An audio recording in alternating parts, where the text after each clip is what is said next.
Hello everyone. Again we are in a same chapter LPP, Linear Programming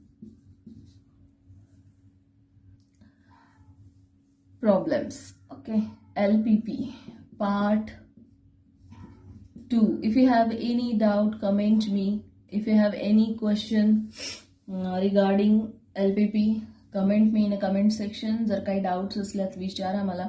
आणि हे मराठीत आणि इंग्लिश हे दोघं काही मिळून मी जे सांगत आहे ते तुम्हाला कसं वाटतंय हेही मला सांगा. आपण मेथड चेंज करायची की नाही चेंज करायची हेही मला सांगा. ओके, तसं खूप कम्फर्टेबल वाटत नाही मराठीतून सांगताना, पण खूप स्टुडंटची डिमांड होती म्हणून मराठी आणि इंग्लिश असे दोघंही लँग्वेजमध्ये सांगण्याचा प्रयत्न करणार आहे. बिकॉज जे आपलं मीडियम ऑफ आन्सर असतं ते सगळं इंग्लिशमध्ये असतं. Theory, solving, everything in English. So I'll try. We'll go through some definitions that ask in exam for 2 marks. Okay, see, objective function we already studied. आपण अगोदरही बघितलंय what is objective function. Objective function हे काय असतं? Objective function हे Z function आहे LPP formulation मधलं. Okay, Z फंक्शनला आपण ऑब्जेक्टिव्ह म्हणतो. का ऑब्जेक्टिव्ह म्हणतो? बिकॉज तो जो काही प्रॉब्लेम दिलेला असतो त्या प्रॉब्लेममध्ये जर आपल्याला काहीतरी अचीव्ह करायचं असेल, झेड एक एम अचीव्ह करायचं असेल, टार्गेट प्रॉफिट अचीव्ह करायचं असेल, कॉस्ट अचीव्ह करायची असेल, तर एक ऑब्जेक्टिव्ह क्लिअर लागतं, बरोबर. तर म्हणून त्याला ऑब्जेक्टिव्ह फंक्शन म्हणतात. आणि objective function it is denoted by Z. It may be minimize or maximize. हे मी तुम्हाला अगोदर सांगितलेलं आहे. ठीक आहे, तर या डेफिनेशन्स विचारल्या जातात एक्झाममध्ये 2-2 मार्क्ससाठी, 2-2 मार्क्ससाठी. ठीक आहे. सो ऑब्जेक्टिव्ह फंक्शन हे decision it is in terms of the decision variable. आपण बघितलंय 2x plus 30y, I write here 20x. Okay, so it may be minimum or maximum. We called it as an objective function. So what is the definition here? LPP has a component called as objective function. Okay, it is a linear function. It is linear. Why we called as the linear? In a previous session I already told you, because degree is 1 here. इथे degree 1 आहे त्याच्यामुळे आपण याला linear म्हणतो. It is linear in nature. Otherwise right down it is a linear function and can work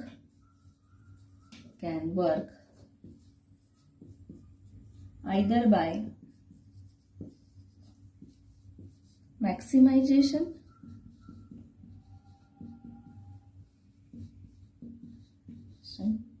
और minimization. हे मी अगोदरच तुम्हाला सांगितलेलं आहे. We can write here as also. Okay, minimization process. I write here proper definition. Okay, so you can directly mark it and write it into the exam. Okay, see carefully. See, this is the proper definition of objective function. It is asked in exam for 2 marks. See, it is a linear in nature. It is a linear function which is either maximize or minimize. आपण अगोदरही हे सगळं बघितलेलं आहे. आता फक्त proper definition बघतोय. It also called as criterion function. Okay, in exam they may be used explain criterion function. So you don't confuse. A criterion function is also called as the objective function. It includes all the possible activities with the cost and revenue. Revenue. Previous session मध्ये तुम्हाला explain केलेलं आहे की cost किंवा profit या गोष्टीवर Z function असतं. ठीक आहे, कॉस्ट असेल तर झेड फंक्शन हे मिनिमम असतं, प्रॉफिट असेल तर झेड फंक्शन हे मॅक्सिमम असतं. हे ऑलरेडी मी सांगितलंय तुम्हाला.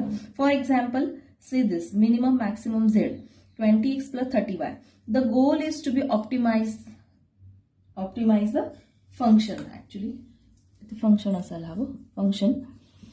What is the meaning of optimize? Optimize means minimum or maximum. Minimum or maximum. ठीक है. पूर्ण प्रॉब्लेमचा जो एम असतो, जो गोल असतो, तो काय असतो की फंक्शनला ऑप्टिमाइज करायचं असतं. ऑप्टिमाइज करायचं असतं म्हणजे काय, मिनिमम किंवा मॅक्सिमम व्हॅल्यूकडे घेऊन जायचं असतं. Okay, we called it as a objective function. Take a screenshot of this. Second is the decision variable. Previous सेशनमध्ये एक एक्झाम्पल घेतलेला आहे, त्याच्यामुळे आता ह्या ज्या टर्म्स आहे ह्या तुम्हाला कळत आहेत. Okay, decision variable. What is the meaning of decision variable? The variable contained in the objective functions are known as decision variables. See, in the objective functions, variables are x and y, or x1, x2. I always use x and y. Okay. Sometimes in the books they use x1 treated as a x and x2 treated as a y. Okay. So we called it as a decision variable. ह्यांना आपण decision variable म्हणायचं. ठीक आहे, जे objective function मध्ये आपण लिहितो त्यांना म्हणायचं डिसिजन व्हेरिएबल. कन्स्ट्रेंट मध्येही त्यांचा वापर होतो. Okay, third one is a constraint. एक एक्झाम्पल घेतल्यानंतर जेव्हा मी ह्या डेफिनेशन्स घेते तेव्हा तुम्हाला पटकन क्लिअर होतोय की कन्स्ट्रेंट काय आहे, डिसिजन व्हेरिएबल काय आहे, किंवा ऑब्जेक्टिव्ह फंक्शन काय आहे. जर मी हे सगळा पार्ट अगोदर घेतला असता तर तुम्हाला डेफिनेटली ते कळलं नसतं. ठीक आहे, एक एक्झाम्पल झालेलं आहे प्रिव्हियस सेशनमध्ये, त्याच्यामुळे ह्या डेफिनेशन्स तुम्हाला आता पटकन गेन होतील. See, what is a constraint? It is algebraic statement. तुम्ही बघितलंय की कन्स्ट्रेंट कसे असतात. Constraint 2x + 3y, okay, less than or equal to 1700 something like this. Okay, so algebraic nature असतं त्यांचं. ठीक आहे, generally specify the availability or requirement of the problem. जो काही प्रॉब्लेम दिलेला असतो तर त्याची अवेबिलिटी किंवा रिक्वायरमेंट, हे जे साईन आहेत हे मी सांगितले आहे तुम्हाला की कधी आणि कसे यूज करायचे. अवेबिलिटी दिली असेल तर काय करायचं, रिक्वायरमेंट दिली असेल तर काय करायचं. जनरली हे जे स्टेटमेंट आहे यावरून आपल्याला कळतं की इथे अवेबिलिटी आहे की रिक्वायरमेंट आहे. Okay, see, it has a restrictions आहे इथे. रेस्ट्रिक्शन म्हणजे काय, की काहीतरी कंडिशन आहे इथे पास केली. Condition means less than equal to आहे, greater than or equal to आहे. There is some restrictions. Okay, काहीतरी लिमिटेशन्स बांधून दिले आहेत त्या इक्वेशन्सला, त्या अल्जेब्रिक स्टेटमेंटला. Okay, it express as a less than equal to or greater than or equal to. ठीक आहे, this is enough for 2 marks for example. Okay, we can write here x plus 5y may be equal to, this is also expression. Okay, these are the constraint. Take a screenshot.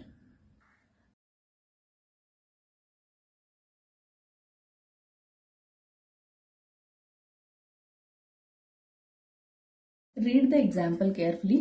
Okay, me screenshot share केलेला आहे. Example read करा carefully, line by line मी पण read करणार आहे. आणि exactly example. Problem is very bulky, so read it carefully. There are 2 types of food. Okay, food 1 and food 2. Okay, then there is vitamin A and vitamin C is there. Okay, then cost per kg is given. See, in the first type of vitamin there is a 2 units of vitamin. See, 2. Here in the second there is a one unit of vitamin A. Okay, in the first type vitamin C is a 1 unit. In the second type vitamin C is 2 unit. Okay, and the cost of first food is 50 and the cost of second food is 70. Okay, if you read the problem carefully you will get this tabular form easily. Okay, line by line, जोपर्यंत फुल stop किंवा comma येत नाही तोपर्यंत व्यवस्थित जर read केलं तर आपल्याला सगळा डेटा नीट कळतो. ओके, बर, एक लास्टला स्टेटमेंट असं दिलेलं आहे, मिनिमम रिक्वायरमेंट दिलेली आहे. ठीक आहे, मिनिमम रिक्वायरमेंट.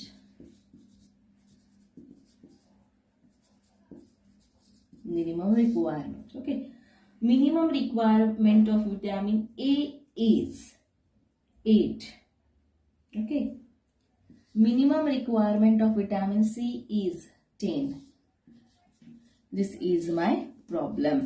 See, जर स्टेटमेंट्स असतील तर प्रॉब्लेम खूप बल्की वाटतो आणि जर आपण त्याला टॅब्युलर फॉर्ममध्ये कन्व्हर्ट केलं इझिली हळूहळू तर तो प्रॉब्लेम दिसायलाही छान दिसतो आणि पटकन रेकग्नाइज होतो आपल्याला. ठीक आहे, सो एक सवयच ठेवायची की प्रॉब्लेम रीड केला की त्याला टॅब्युलर फॉर्ममध्ये कन्व्हर्ट करायचं.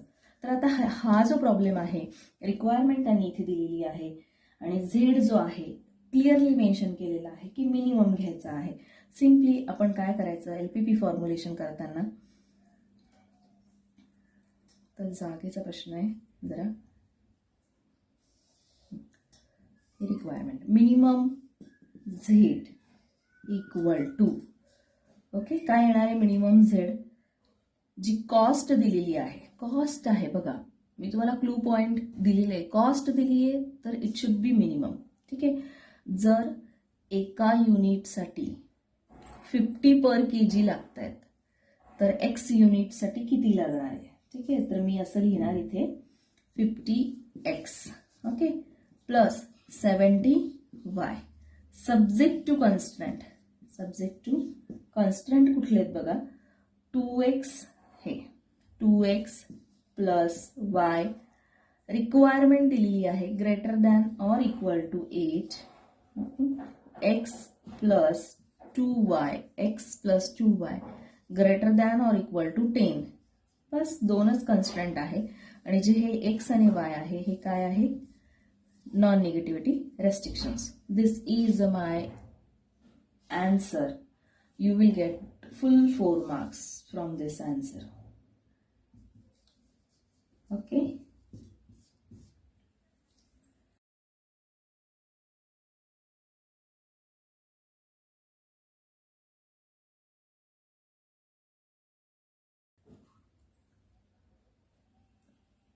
see the next example, read it carefully. I'll share the screenshot. A carpenter makes 2 types of products. Okay, 2 types of product, 2 types of products, 2 types. Okay, chair and tables. Okay, so I write here chair and tables. The manufacturing of 2 products is done on 2 machines, A and B. Okay, I write here machine A and B, and these are product. Okay, A and B. Then what they ask, a chair required, a chair required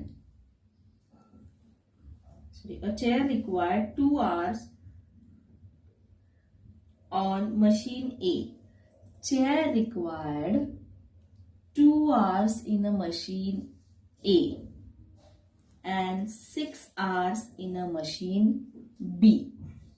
Okay, ह्या चेअरला ए machine मध्ये 2 तास लागतात, या चेअरला बी machine मध्ये 6 तास लागतात. Okay, a table required 5 hours on machine A, okay, and 3 hours on machine B. Clear? Profit from chair. I write here profit.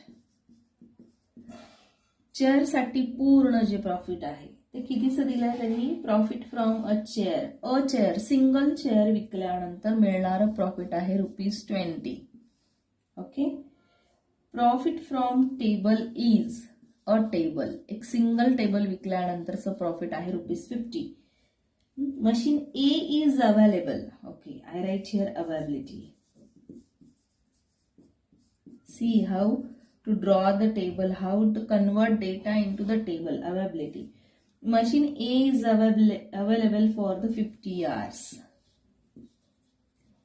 Machine B is available for 54 hours. Okay, we have to formulate this problem. Okay, see, very simple. Profit is given, directly write down Z. See, Z equal to what? Maximum. Z equal to profit should be maximum, so Z is maximum. See एक चेअर विकल्यानंतर 20 रुपीजचं profit होतं. जर x chair विकल्या तर कितीचं होणार? 20x plus एक टेबल विकल्यानंतर 50 रुपीजचं प्रॉफिट होतं, तर वाय टेबल विकले तर 50y होणार. Combinedly it is 20x plus 50y subject to the constraint. आता हे जे काही कन्स्ट्रंट आहे हे कशावर घेणार आपण? मधले मशीन्स जे आहे त्याच्या आर्सवर. हे काय येणार? एक चेअर ए मशीनमध्ये 2 आवर्स जाते, तर एक्स चेअर किती आवर्स जाणार? 2x plus 6y. Similarly availability आहे, सो अवेबिलिटी कशी घेणार आपण? Less than or equal to किती आहे दिलेलं? 50. ए मशीनसाठी 50 अवेबिलिटी आहे. Then 6 then what? 6x sorry 6 9 5. Okay, this constraint is for A machine. So in the A machine, chair is for 2 hours and table is for 5 hours. Sorry. Okay. Now for the machine B, constraint is 6x plus 3y. Okay. And availability for the B machine is 54. And xy should be non-restricted. This is my answer. Clear? Take a screenshot.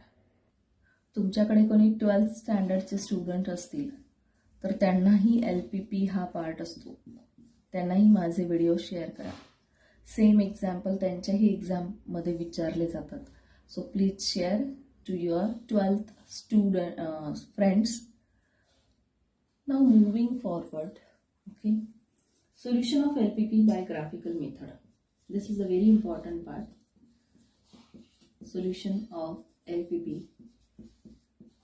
by graphical method.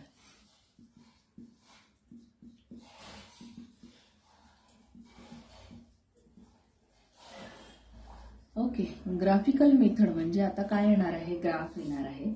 प्रत्येकाला माहिती हा Y axis असतो, हा x axis असतो. आणि आता जे आपण LPP फॉर्म्युलेशन केलं, तो जो काही फॉर्म्युलेशन असतो तो फॉर्म्युलेशन आपण ग्राफिकलमध्ये कन्वर्ट करणार आहोत. सो तिथे एक्स आणि वाय हे डिसिजन व्हेरिएबल आहेच. आपण त्याच्या ज्या व्हॅल्यू आहे, त्याचे जे कोऑर्डिनेट्स आहेत ते फाइंड करणार आणि इथे तो ग्राफ प्लॉट करणार आहोत. तर त्याची मेथड काय आहे ते मी तुम्हाला सांगते. ओके, एक छोटंसं एक्झाम्पल घेते मी डायरेक्टली. सी, जर माझ्याकडे मॅक्स झेड असेल, see carefully, 4x plus 3y. Okay, then subject to the constraint नेहमीप्रमाणे आपला LPP जो असतो तो x plus y less than or equal to 5, x plus 2y less than or equal to 8, xy should be greater than or equal to 0. Okay, असे questions graphical मेथडचे शेवटच्या क्वेश्चनमध्ये विचारले जातात. ओके, मे बी पॉसिबिलिटी अशी असते की theory part येतो पूर्ण, कन्वर्ट इंटू लास्ट क्वेश्चन असा असतो फॉर्म्युलेट, ही सगळी theory, formulate LPP and solve graphically.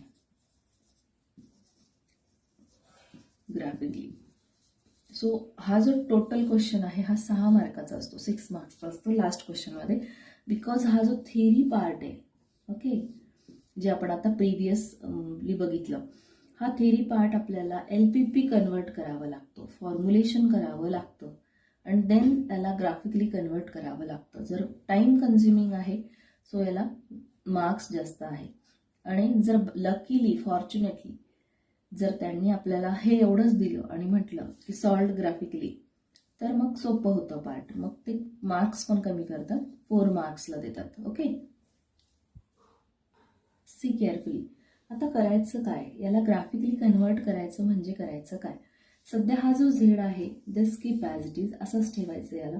हे जे कन्स्ट्रेंट आहे आपले 1 आणि 2, तर फर्स्ट जे कन्स्ट्रेंट आहे ते लिहून घ्यायचं x plus y less than फॉर्ममध्ये आहे, मी इक्वल टू 5 लिहिते. नीट लक्ष द्यायचं आहे. ठीक आहे. जर मला ग्राफ प्लॉट करायचा असेल तर मला डेफिनेटली वाय आणि एक्स कोऑर्डिनेट लागणार आहे. क्लिअर. तर मी काय करणार आता, ह्या इक्वेशनवरून एक्स आणि वायच्या व्हॅल्यू फाइंड करणार. मग इनिशियली मी काय करणार, put x equal to 0 implies that if I put 0 here, what we get, 0 plus y equal to 5 means we get y equal to 5. Clear. एकदा x 0 झाल्यानंतर आता y 0 पुट करायचा. if I put 0 here, what we get, x equal to 5. बघा मला या लाईनचे लाईनचे coordinate काय मिळतात. X Y corresponds to, first write down x 5 comma y is 5. This is my coordinate, okay, for the first line. Now take a second line. Second line is what, x plus 2y equal to 8. X plus 2y equal to 8. Clear. तिथे लेस than दिलेला आहे, मी लिहिताना equal to लिहिणार आहे. Similarly ही सगळी method इथे apply करायची. Put x equal to 0 implies that if I put 0 here, what we get, 2y equal to 8. 2y equal to 8 implies that y equal to 8 by 2 is 4. Clear. Again put y equal to 0. If I put 0 here, something into 0, 2 into 0 is 0. This term will be 0. X equal to what? 8. Clear. Coordinates of this line xy corresponds to, first write down x comma y 4. आता मला हे coordinates मिळाले, मला याचा graph plot करायचा आहे. ठीक आहे. हे लक्षात आलंय. Take a screenshot. मला इरेज करायचा आहे काही पार्ट. सी मला हे कोऑर्डिनेट्स मिळाले. बरोबर. जागा नसल्यामुळे मी ते पार्ट इरेज केलेला आहे. मी आता ग्राफ प्लॉट करणार. तुम्ही प्रॉपर ग्राफ पेपरवर प्लॉट करायचा आहे. ठीक आहे. सी कोऑर्डिनेट्स कसे, पहिल्या लाईनचे 5 5, इथे आहे 8 4. मी काय करणार आहे, इथे 0, इथे मी 2 घेते, इथे 4 घेते, इथे 6 घेते. ठीक आहे. वाय ॲक्सिसला मला 8 नाहीच आहे, एक्स ॲक्सिसला आहे. सो मी इथे 2 घेणार, इथे 4 घेणार. हे जे मार्जिन आहे हे परफेक्ट घ्यायचं आहे तुम्ही. ॲक्च्युली ते ग्राफ पेपरवर परफेक्ट येणार आहे. हा माझा बोर्ड आहे. सो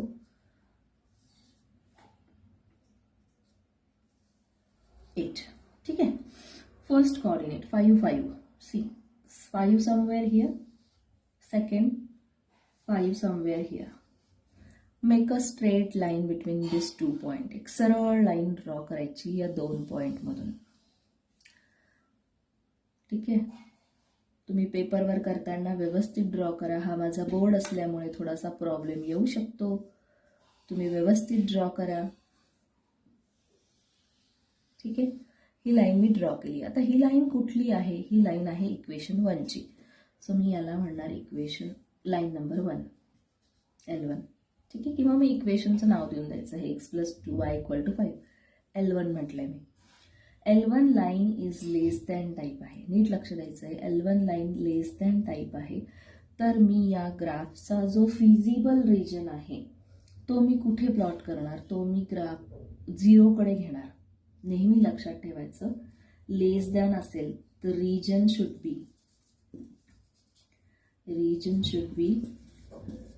बी टुवर्ड्स ओरिजिन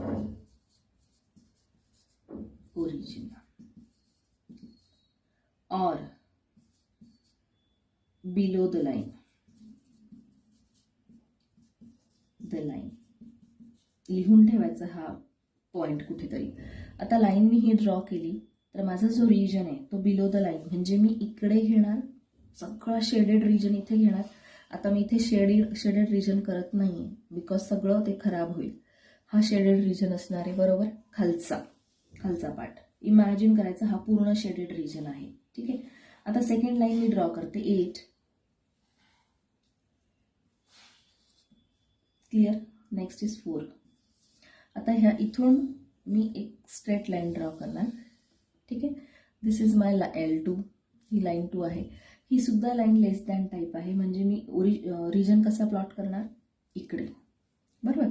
मग आता ह्या दोघही लाईनचा जो कॉमन रिजन आहे बघा, कॉमन रिजन कुठला आहे, हा, दिस इज माय कॉमन रिजन. दोघांचा मिळून जो रिजन तयार होतोय त्याला मी कॉमन रिजन म्हणते. हा जो आहे हा माझा कॉमन रिजन आहे, ठीक आहे. मी ह्या पार्टला कॉमन म्हणू शकत नाही का, सी, या पार्टला कॉमन म्हणू शकत नाही का, तर या लाईनचा खालचा आहे पण या लाईनचा नाही आहे ना. कॉमन म्हणजे काय, दोघंही मिळून जमणारा जो रिजन आहे त्याला मी कॉमन रिजन म्हणते. So my common region is this. Okay, bounded region तयार झालाय. वाय बाउंडेड, बिकॉज एक्स आणि वाय ह्या एक्स ॲक्सिसने आणि वाय ॲक्सिसने त्याला बाउंड दिलेला आहे, ठीक आहे.